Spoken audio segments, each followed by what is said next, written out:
And welcome to episode 105 of the TechnoBuffalo Show. I'm one of your two hosts for today, Director of Operations, Sean. I'm joined by Executive Editor, Todd Hazelton. Hey, everybody. How are you doing today, Todd? I'm good. Well, it's a big day in TechnoBuffalo Show world. The curtain is gone. That's right. I knew that was coming, but I forgot that this was the debut. I had given you a preview that the sheet has finally disappeared from the world. Yeah. But, yeah, I actually spent 2 weekends rearranging my office to get rid of that stupid curtain. It looks good. I like all the action figures. Yeah, and I'm going to rotate them every now and then, so I always have something different back there. But it has been a little bit since we've been here. The reason being, of course, that we were dealing with a Microsoft event and an Apple event. And then there was something else on the Thursday of that week. It was Huawei. Yeah, they Huawei, yeah. Their products today. Yeah, I couldn't remember who it was on Thursday. But yeah, that was a busy week. And I thought this week was going to... Brazen Franco's already said, bye-bye, Ghost, you shall be missed. Oh, no, Apple was Thursday. I'm getting all these events mixed up. I don't know. That week was insane. Wednesday was Microsoft. Okay. And then Apple was Thursday. It was an insane week, no matter how you slice it. Yeah. So we'll go in the order they happened. We'll start with Microsoft. Do you have $3,000 to drop on a computer with some awesome hinges? No, but I wish I did. That is a nice machine. Actually, both of them. The new Surface Book with Performance Base, which is a really long name for it. It's just like the naming was really confusing at the event too, because they're like, it's Surface Book i7. You're like, okay, and then they're like, but it's called with Performance Base, which means like the base of the unit is slightly different. They actually did modify like the keyboards kind of a little bit lower, stuff like that. But obviously the big changes are the graphics update, processor update, stuff like that. But it doesn't have 7th gen Core i7, which is weird because other laptops do. What you're telling me is it's all about that base. Yeah, it's all about the base. But like improvements across the board, especially like John's particularly excited because the graphics performance should help with video editing, stuff like that. Like kind of like a portable video editing machine. And it looks nice, but the screen and stuff is the same. And so I was wondering, I asked Microsoft this, like, can you just buy, because the screen on the Surface Book is like a tablet. So can you just buy a new base if you already have the display? Like last year's Surface Book? They're like, nah, we're not selling it like that, which makes sense. Doesn't, it's kind of a dumb question on my part, because what are you going to do, sell your old base? Honestly, I don't think that was a dumb question. That would have been an interesting model to follow, keep the same. Money, yeah, if there was some way to remove the hinges and pop it onto a new base, that. Well, yeah, because the display pops off like a tablet off the base. Oh, I'm sorry. I'm sorry. I thought we were talking Surface Station. The Studio, Surface Studio. We'll get to that in a sec. So many things. The Surface Book does look like a nice computer. And again, I don't think that's a horrible question to ask if you could have swapped screens out. Yeah. My whole thing, whatever the desktop was called, Studio Station, whatever. I can't remember what they were calling it. I guess it can't. I mean, that doesn't come apart like that. At least like it's not supposed to.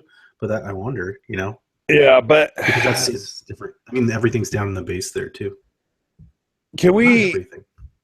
Have you ever seen anyone talk so long about hinges? No. I could not believe the amount of detail we were given on hinges. Well, I think my thinking behind some of that is like Microsoft saying, like, come on, think of us a little bit as a hardware maker. Like, we can make really awesome, nice looking things too. And so they spend time on that in addition to, talking about the hardware bumps. But yeah, I thought it was going to be, I don't know, like a different upgrade to the whole line, not just like, I mean, they're still selling the Surface Book. You can still buy the models that were on sale last year. This is just like the new high-end model. And for some reason, I had this in my mind, like they were going to introduce like a small upgrade, but an upgrade that sort of applied to the whole family. But I kind of like this. It's not like it kind of ruled out the old Surface Books. I feel like people, if you had an old one, like you're not you don't have this old clunky computer. There's not a brand new upgrade. It's just like there's just a new really premium expensive one. Right, right. Now, you having seen the desktop, my biggest thing was, okay, fine, great. They showed people, putting it almost flat and leaning on it and Yeah. all that. Would you put that much of your body weight on your screen? I wouldn't, but they actually showed us. They were like showing us people leaning on it, like the demo guy. Like they spent time making sure it could take that weight, and the display has the strength to do that. So I wouldn't do it. Man, I'm kind of a bigger guy. Same here. It would make me so nervous. Yeah, all of a sudden like cracks or something. But yeah, with what they call it, oh man, the puck, I forget. They have all these names. Yeah, the dial. I think it's Surface Dial, right? That was such a cool little product, and it looks like Dell's going to have a competitor to that. I just saw today, but it kind of sits on the screen, and other apps can take advantage of it. So like there's there are paint apps and like photography apps and stuff, and you could like use this as this manual dial that sits on your screen and change colors or hues or all kinds of things. It was like taking a button in an app or a whole menu really and making it tactile. Mm-hmm. And I thought that was just a really cool thing to see. I Microsoft will agree. never tried for this kind of stuff. Yeah, the dial to me honestly was the most exciting part of that entire demo. I mean, I'm not sure where I would ever use it in my life. Right, but yeah, I was thinking the same thing. Like maybe not for me. It was a cool thing to watch. I mean, there have been accessories like that in the past, but coming directly from Microsoft, it definitely was the smoothest I've ever seen. Of course, demos, who knows what it's like in the real world. I saw it in person too, and it was cool. Yeah, that to me was exciting. Overall, I thought Microsoft did a really nice job at the demonstration. I was a little surprised that the Surface Pro didn't get an upgrade this year. Yeah, I was just thinking that too. Surface Pro 4, no, there's nothing there. And I thought it was going to get a small bump like in processor or something like that, but it didn't happen. So maybe that's coming later, or maybe not at all. But I don't think Microsoft's just going to leave that to die. Like that's a very important product. It just sort of sits, between the more expensive. Well, it just sits below the more expensive Surface Book. The Surface 3 is pretty much dead at this point. Right. But yeah, I think because we're going to talk about Apple in a little bit. When we talk about the MacBook Pro and the new Touch Bar, the OLED panel, a lot of people were like, "Oh, this is so innovative" and stuff like that, and I guess it is. But you didn't see a lot of that coming from Microsoft's event, and this is just Microsoft's way, sort of, the Surface Dial of doing these menus or these interactions with apps differently. It was just Microsoft's sort of take on it too. Like I like that they're both thinking forward, and I think Microsoft deserves a lot of credit for a lot of its products last week, or both of its products, I should just say. The pricing's a bit high, but I think some of that'll come down.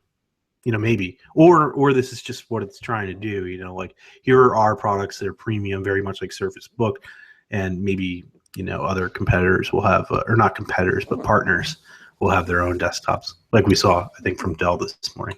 Right. No, I totally agree. I think Microsoft does deserve credit for what they announced last week. Was that just last week? It seems like a year ago. I know. I keep thinking that too. Yeah, it was. No, Microsoft does deserve a lot of credit for what they showed off. It was definitely, I feel like they're moving in a new direction, and it's a direction I like. It's still not enough to make me go back to Windows, but overall, I thought they did a really nice job last week. Yeah. And then they also... Except for the amount of time they spent talking about hinges. Yeah. Well, I was going to say, we didn't really touch much on this, but they did talk a lot about the Windows 10 Creators Update, which is coming early next year, I think. And that's going to bring, like, some of it seemed kind of dumb, like these paint functions. It was like a 3D painting in like MS Paint or whatever, and I was like, meh. But there's other things coming in it. And then they also talked about VR, which I think will sort of ties all this together, the Creators Update, and AR. And VR, for the first time, they talked about they're going to have their partners are launching $299 headsets, or starting at $299, like Acer, Asus, those guys. And we haven't really heard Microsoft talk about VR in the past, so I'm excited to see what that's going to be like. Because obviously it's probably not as powerful as like Oculus or something like that. Like the headset can't be that cheap and as powerful, though. You tie it with a good computer and you have the power at least.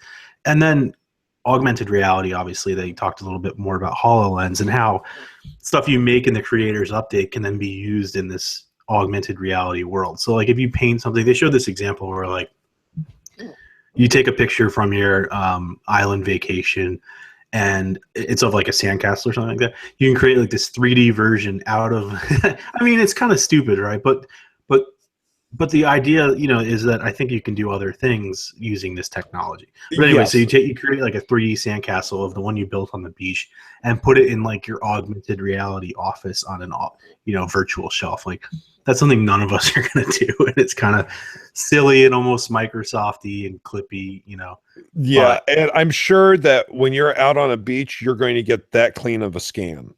Yeah, right. It's just like, I mean, and like I don't want to sit here and look at a virtual sandcat at my desk. I don't know, but it's just neat that like they're thinking about it. They're thinking about how Windows 10 can interact and improve your experience in augmented reality and presumably also virtual reality too. So anyway, yeah, that was Microsoft's big day. There was some great stuff. The other note I would give Microsoft is not everyone that comes on stage must inform us that they have children. Yeah, and how this innovation will impact their children.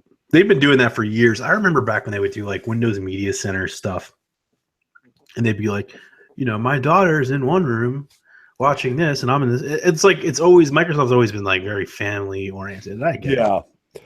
I went to one of the keynotes once at CES, and I was IMing with somebody while they were up on stage, and they were doing all that. My daughter, and I was like, I have a clean shot from here. I'm taking it. So the second big event of last week, of course, was Apple. Mm-hmm. And I say big event with air quotes around it because basically it was one product. Yep. And I'm still trying to get myself excited about the touch bar. Here's the thing about the touch bar. I can see where it will be somewhat useful. However, there's a reason the function keys have always been that high. Nobody goes up there. Those are your least used keys.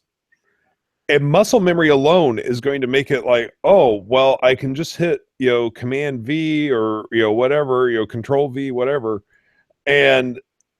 Or I can reach all the way up here, taking my hands out of alignment to hit one button up here. Yeah. And I'm sorry, there is no way that DJ programmed that entire song on the touch bar. Yeah, I don't know. That didn't happen. That's a cool app, though. I mean, it looked cool, and I've used other versions of it, even though I'm not a DJ and I don't know anything about DJ. There was some interesting stuff with the touch bar, but everyday use, I just don't see it being that big of a deal. Yeah. I mean, I don't know. I think it's the price that really threw me off and the way Apple did it, of course, because what Apple did was they announced... They said they talked a big game about like, we don't use function keys anymore. You don't need function keys, blah, blah, blah. Oh, I have FedEx here. Give me 2 seconds. No problem. Well, I can continue to talk about the touch bar a little bit while he's getting his FedEx package. Or I could just choose to talk about Todd. But actually what I will talk about is the touch bar. It was an interesting concept. I think that it can be useful. What I don't like is the fact of how much it drove up the price. So yes, they did release also a new 13-inch MacBook Pro without the OLED touch bar. Give us that option also on the 15-inch. Okay. What I'm saying, Todd, is yes, they released a 13-inch MacBook Pro without the touch bar. Give us that 15-inch option as well. I don't really feel I need the touch bar in my life, but if I want a new 15-inch MacBook Pro, I'm now stuck. Oh, interesting. Yeah, and that's what I was going to talk about too. I agree, kind of. Either, yeah, like I thought it was weird that Apple spent the entire event talking, or not the entire event, but a lot of it, like function keys are dated. They're old. They were introduced, 6,000 years ago. Your grandfather used function keys. Like, we're moving beyond that. And then launched a $1,500 laptop with function keys. Like, the $1,799 version is the one with the touch bar. Yeah, the $1,500 one still doesn't have it. So I was thinking, like, all right, this would have been awesome if they had, sold it for $1,200, $1,300, only with the touch bar or whatever. Then I was probably going to be in on that. But $1,800, no way. And I know we're kind of like, we just talked about a $3,000 Surface Book, and now we're coming into the MacBook and MacBook Pro, and it's $1,800, and that's still too expensive. Like, I think last week was just an expensive week, and they're both too expensive. Well, and we have to address the big thing of, okay, so USB-C, definitely a thing now. Yeah, USB-C everywhere, no SD card slot, which I think has been a pro feature. Like, in Apple was saying, like, oh, well, cameras are having wireless built in, and those kinds of things that we think consumers are going to like. And that's true, but, like, who's upgrading their cameras just because, like, now you have to upgrade your camera because your MacBook doesn't have an SD card slot, or go out and buy a dongle, which is the other thing, which, another computer you need $1 million. Right now, you're going to go broke buying dongles for the new MacBook Pro. Yeah, and just silly omissions, like you can't connect your iPhone to your MacBook with, without any included cable. And, like, I know nobody really does that anymore. Like, you just update over the air and stuff, but still, there are people that do. Right. Well, but what I loved was the very mixed signal of, all right, we've taken all the ports and we've made, we've gone to the most modern USB-C, but we've included the 3.5 millimeter headphone jack, which back in September we were telling you how outdated it was and that nobody will be using that anymore. Exactly. And that's the thing. It just, all these contradictions, like function keys are dead. Oh, but wait, it's still on our $1,500 laptop that's brand new, because they're not quite dead. They're only dead unless you want to pay. They're only dead if you pay $1,800. And then the 3.5 millimeter headphone jack, it's like, oh, well, I guess, maybe it's not dead. We're just going to put it here. Those things, it just seems confusing to me. But I haven't seen the MacBook Pro in person yet, and it seems like everybody who did thinks it's awesome. So I have a real problem with just going with the USB-Cs. And fine, put 2 of them on there. That'd be great. But also, the power is now going to run through one of those ports, so you're now down to 3 ports. So you're almost definitely going to need a hub of some type. Oh yeah, which is not included. I'm using an older MacBook Pro right now as we record this. And I look at it, okay, I've got my headphones plugged in. I've got both USB ports in use. I've got both mini display ports in use. I've got the power in use. Everything's in use except for the SD card reader, but I do use that on a regular basis. I have an SD card in right now, probably because I took it out of my camera for something. Right. I mean, it's... And I don't know. Dell Windows 10 computer. I'm not sure what Apple was thinking with this redesign. And let's also address the fact that, okay, so they essentially killed off the MacBook Air. There is still a version you can buy. Yeah, the 11-inch is dead. Right. We have no update to the Mac Pro, no update to the Mac Mini, no update to the iMac. So where are those computers? Some of them have gone way longer than the Pro. Yeah, and the Pro still doesn't even have Intel's latest processor. It has 6th gen, which makes you wonder why it took so long to get out to the market. That was a big question to me. I mean, we waited and we waited, and we get a generation old processor. Yeah. That made no sense. I don't know what Apple's thinking right now. They are sending such mixed messages. I mean, even ignoring the 3.5 millimeter headphone jack, just within the same, as you already brought up, within the same presentation, they sent us a mixed signal about function keys. Yeah. It's like they can't even get on the same. Well, they know people are still going to buy laptops, and it looks cool. I'll give it that. It looks really cool. But I don't, it's not worth $1,800 to me. And I probably would, like I said, I probably would have spent $1,200 on a new one, sold this thing in front of me for it. But yeah, I mean, I'm glad my MacBook Pro's probably got a couple years of life left on it, because I'm not sold on the touch bar yet. I'm definitely not sold on the pricing. Yeah, but I do like that it's thinner, lighter, those kinds of things. Of The course. MacBooks. I think I have a year-old, 2 old year model, and it's not light. You're walking around a trade show, so. I know. I've been thinking about that for that trade show. I'm going to in February. I'm like, do I want to lug my computer around that show floor all day? Not Yeah, really. that's why So iPad Pro's great. And you have an iPad Pro, right? yeah, I Yeah. do. So jumping into the questions that have coming in from Mr. Sean, do you think Apple will bring USB-C to the iPad and iPhone? I honestly can't tell you. As we just said, they're sending such a mixed message right now. I don't know if they're going to stick with Lightning or not. I My guess is really they'll don't stick with know. Lightning because they're already selling Lightning everywhere. But then again, when they switched from 30 pin to Lightning, they were selling 30 pin everywhere.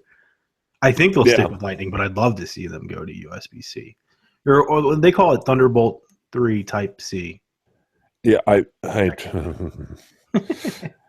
Yeah, that naming was something else. From David Berkovich, Sean, with Pokemon Sun and Moon coming out soon, which version are you getting to continue your journey in the tall, dark grass to become the world's best vanilla trainer? There's an old poll. I That's a actually was dedicated talking. listener. Yes, I was actually talking to Joey about that the other day. He's like, "Don't ask me, man. Just pick the starter you want. You buy the version you want." So I haven't decided yet. Speaking of, Joey will be on the show soon to go over all the fall games coming out. Yeah. Uh, let's see here. From Mr. Sean, thoughts on Nintendo Switch? I have missed a lot of the recent shows, so you may have already talked about this. Actually, we have not had time to talk about the Switch. I think the Switch is really interesting. I think the battery life is going to be a big determining factor in how successful that thing is, though. Yeah. I don't imagine its battery life is going to be real long. I know that's what's got me. That thing looks sweet, and I don't know that I'm gonna pull it out on the airplane and put it up like a lap, like a screen on my tiny little food tray thing. But everywhere else, I mean, that thing looks really cool. Just take it to your hotel room. I assume it's gonna have apps like Netflix and stuff, which will be nice. Yeah. Like a nice travel gadget. But yeah, if the battery life isn't very long, then I'm gonna be really upset. So hopefully it's like, I think we were talking with Joey, like 4 hours needs to be the minimum. Maybe say 3. That's what I've been hearing. Which is 4 hours I'll do. If it's like, I'll even do like if it has other use cases, like you can watch movies or something, and that doesn't take up as much juice or something like that, then I'm down. But I don't know. Yeah, I don't know. We're gonna have to learn a lot more about the Switch before I make a decision. Yeah, but I'm pretty much buying one unless something's holding me back, crazy. Yeah. From Stern fans, sup guys, bought the V20 and I'm already on my second one. The glass around the camera broke pretty easily. I swapped it for another one, but I'm thinking of returning it just out of spite. Thoughts? Yeah, I saw that too. I didn't know that happened to so many people. I was just actually reading about it last night. It wasn't covered that widely. So maybe if you have pictures, shoot them over. Oh, so it's a common problem? Yeah, it's like the V20 glass is apparently like over the camera lens is apparently shattering pretty. Then I would return it and get something else. Yeah, I would suggest the same thing. Yeah, but if you're still within your return window, I would suggest it. Let's see here. From Brazen Franco, I have finally come to terms with the fact that the MacBook Pro line is no longer a Pro device. What to do now that my favorite OS only ships on hardware that makes no sense and isn't worth $2,400? I don't know, man. I really don't know. I tend to agree with you. I know where you're coming from. I mean, it felt like the MacBook Pro became a very consumer device with this update because it went to the uniformity of the inputs and got rid of the SD card reader. It feels like a very not pro computer now. And Yeah, I don't know what to suggest. It's like they should call it like the early adopter edition. Like Yeah. MacBook EA early adopter or like Pro early adopter. Like I get it. It's got dedicated GPU on the high end, which has typically been like kind of the Pro thing in addition to all the ports. But like anything else, it's like what's Pro about it? Like you're sitting here with all these peripherals and stuff you need. Like if you have, a Wacom tablet, I don't know how to pronounce that anyway. Wacom. Wacom, and you're like plugging all these things in a mouse because you're a designer or something. And it's not Bluetooth. I don't know. But I'm just thinking, like that's what it used to be. Like all these peripherals, like you're kind of burdened down by that at your desk anyway, and now you don't have all that unless you have dongles and all kinds of stuff. Yeah, from Stern fan, Todd, love the view. Where are you at? Your wife let you out of the attic? Yeah. This is my office actually. The attic was kind of just like my tech room. It's got a TV and a bunch of stuff in it, but working upstairs up there gets pretty gloomy. Not a lot of light. It does get light, but it's not like this. Yeah. From Relax Like a Cat, is the original Pebble still a viable smartwatch? It's really cheap now, £50. Well, I'm going to guess that Relax Like a Cat is in England. What gave it away? Not sure. I think it is. It depends on what your use case is for it. I mean, if you like me, I just pretty much use mine for notifications. So it would still serve that perfectly well. I think it's a decent watch. Yeah, I still like the Pebble. But speaking of, I literally just got this email, and I think if you've been reading the site, there was some sites that were picking it up. But Samsung's Gear S3 US pre-order availability. Pre-order starts November 6th, and hits retail stores November 18th. Just on the smartwatch topic, $349 starts at. Yeah, I'm still. So if you want to spend 1, 2, 3, I don't know, like more than 6 times the price of that Pebble. Yeah, I'm still waiting on my Pebble Time 2 from Kickstarter. Oh wow! Yeah, I haven't gotten those were already out. They're shipping in waves. Oh, that's why I don't like Kickstarter. I agree. From Stern fan, are you guys doing any gaming lately? I've been running out of stuff to try on Steam. I have had no time for gaming lately. I've been playing Battlefield 1. But not a lot. I'm like you. I played a match last night, like a single multiplayer match, which just lasts like a half hour. Yeah. No, I've been too tired lately. From Brazen Franco, wouldn't it be better if professionals could just buy the display of the Surface Studio as a standalone monitor, use it with their more powerful workstations? I think so. Yeah, I guess. I mean, nice big touchscreen display. I don't know. Nobody else makes those. I mean, they don't make touchscreen displays? I don't know how that works. I don't have that kind of money. Let's see here. From Stern fan, that was the worst Apple keynote ever. It was so short and boring. I feel they have run out of ideas and they're relying on gimmicks at this point. I don't totally disagree with you. I have to say I don't totally disagree. I think it needed to bring more computers out, like not just the one. Because I think a lot of people were going in like, oh, it's this Mac event. And it was just a MacBook Pro event. And it was an expensive MacBook Pro with, out the ports we want. We've already dug into it, but. From Brazen Franco, I have to look down at the keyboard when I need to tap a function key. Thanks, Apple, for making me lose focus on the main activity every time I want to complete something. Exactly. I think that's going to be part of the problem. And also the fact that the touch bar can change depending on the program. So you're going to spend a lot of time going, oh, wait, okay. Oh, okay, there it is. I'm not a fan of that idea. I mean, it's like, yeah, like brightness controls, music skipping, but that's what I have on my current computer, and I don't mind. Like the thing is, I don't mind the function keys. They might be old, but they work. Like that's why we have keyboards. They look really ugly, but they work. That's why the keyboard is still like unchanged. Yeah, exactly. Same with mice. I mean, they all seem stupid. Just use a touchscreen, but are not as efficient.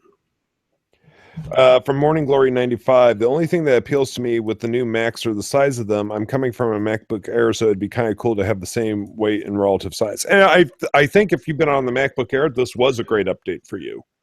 Yeah, it's pretty similar in size, actually. 13-inch model. But 11-inch, no. I mean, there isn't one.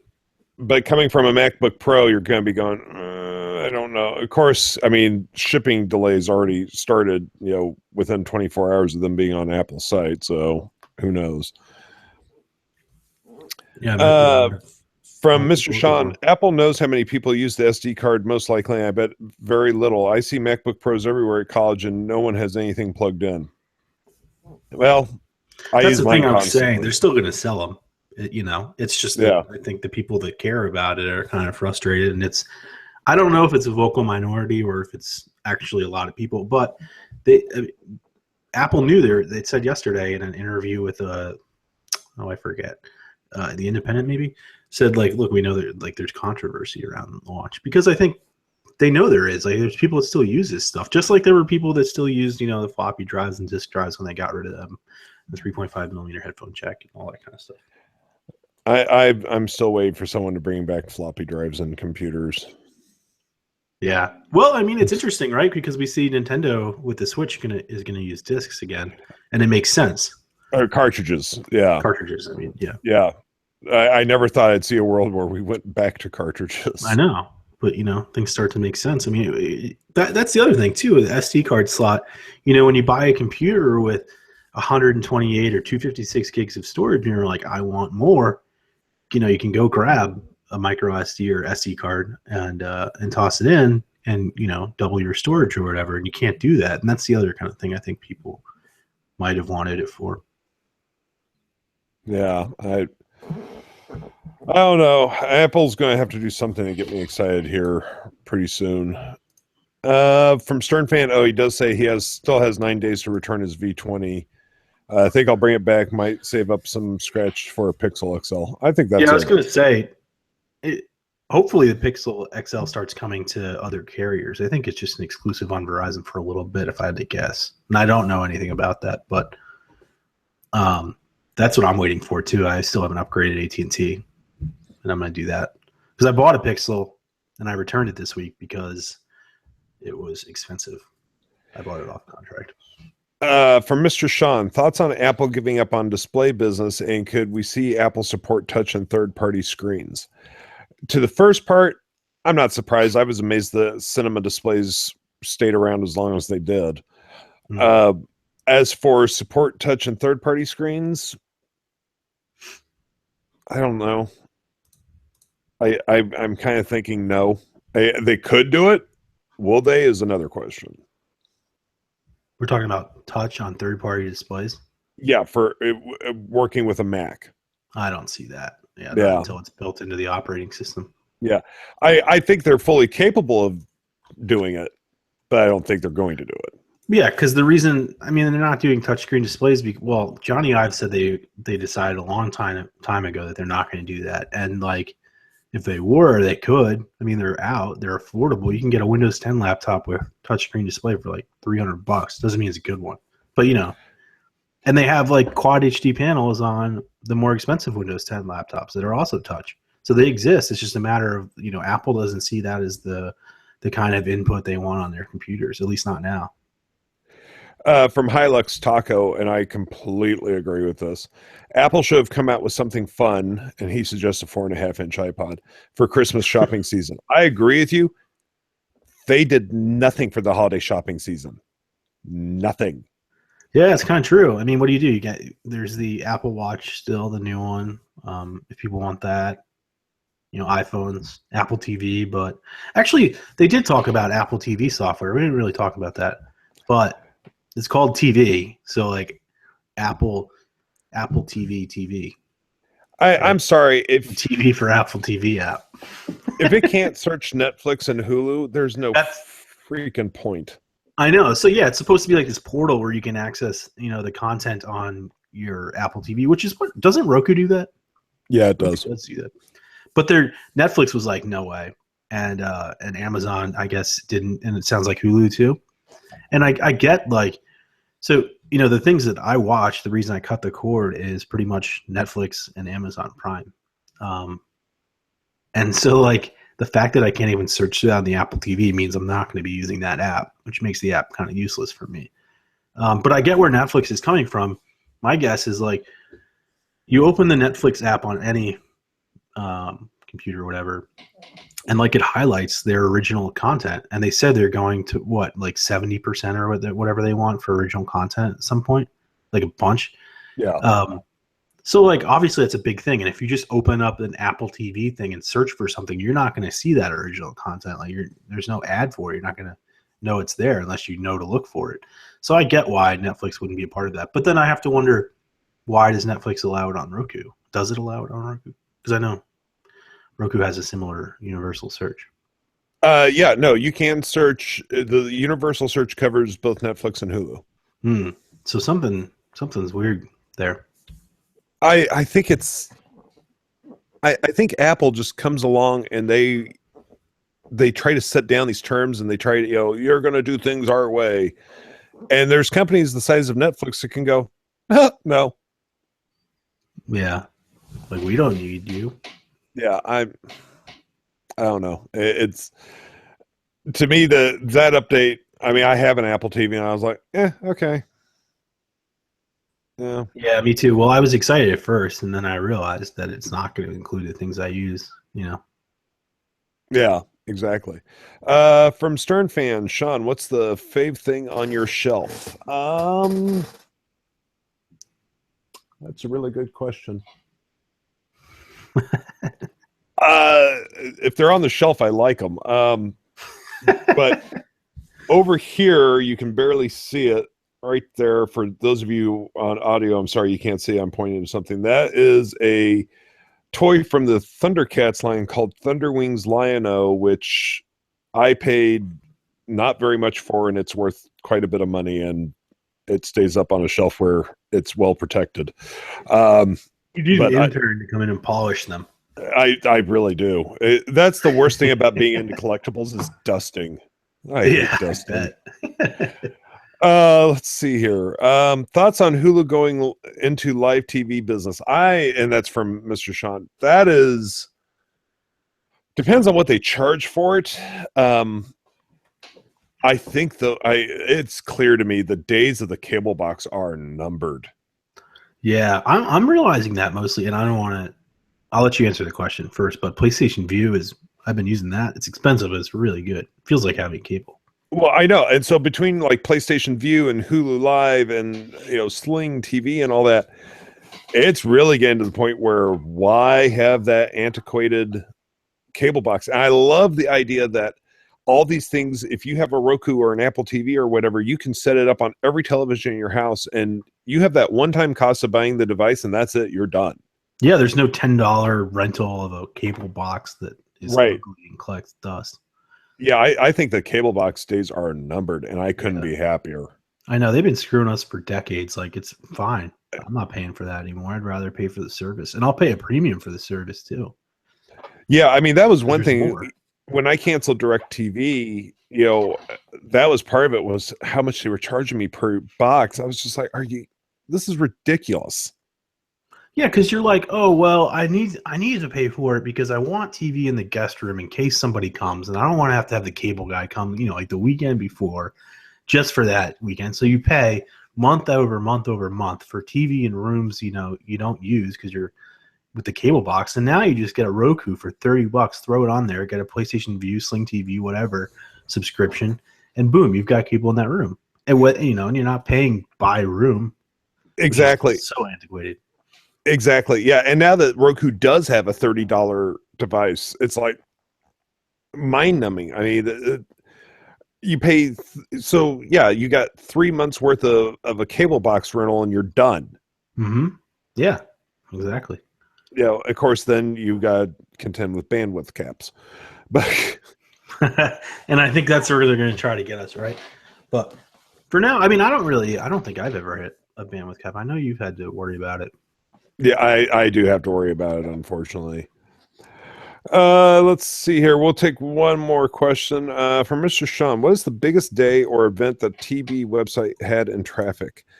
We had a day where, and I won't give you the exact numbers, but we had a day where leaked Star Wars filming pictures came out from episode 7, and it was also an Apple event day. And the traffic we did that day was insanity. it was fantastic, and I'm amazed that the servers didn't just completely bend under the weight of the traffic that day. But that was a odd, perfect storm of content. Well, folks, that's going to bring this week's episode to a close. As always, we do appreciate you joining us. You can find the TechnoBuffalo Show on the iTunes Store, and we do appreciate if you rate and review us. That does help out the show. You can also find us in the Google Play Store. You can subscribe via RSS feed. We're on Pocket Casts. Pretty much anywhere there's a podcast, you can find us, including the Stitcher app, which means you can listen to us anytime, anywhere. Until next time, I'm Sean. I'm the Director of Operations at TechnoBuffalo. I've been joined by Executive Editor Todd Hazelton. Bye, everybody. Till next week, we'll see you then, folks. Bye-bye.